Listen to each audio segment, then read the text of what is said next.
Sa mga nagmamotor o nagmamaneho, mag-ingat. Nangyari ito dakong alas 2 ng hapon habang binabagtas namin ang kahabaan ng kalsadang ito. Sa unang tingin, mapapansin nyo na napakalinsangan ng panahon, malikabok, at wala masyadong dumadaang sasakyan, maliban sa isang motorsiklo na nasa aming harapan.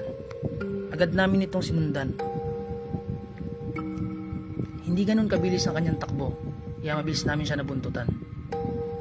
Masdan maigi ang mga susunod na pangyayari. Dito ay sumenya siya pakaliwa, kaya pumasok din kami pakaliwa. Bagaya kami nauna sa kanya.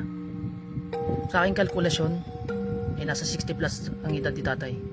At dito nakakita kami na nakabilad na palay. Dire-diretso lang ang aming dinatahak na daan. Sobrang init, walang hangin. Masdan ng mga susunod na kaganapan.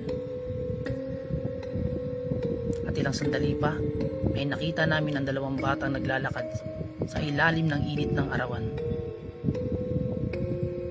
At dito ay nalagpasan namin ang vulcanizing shop.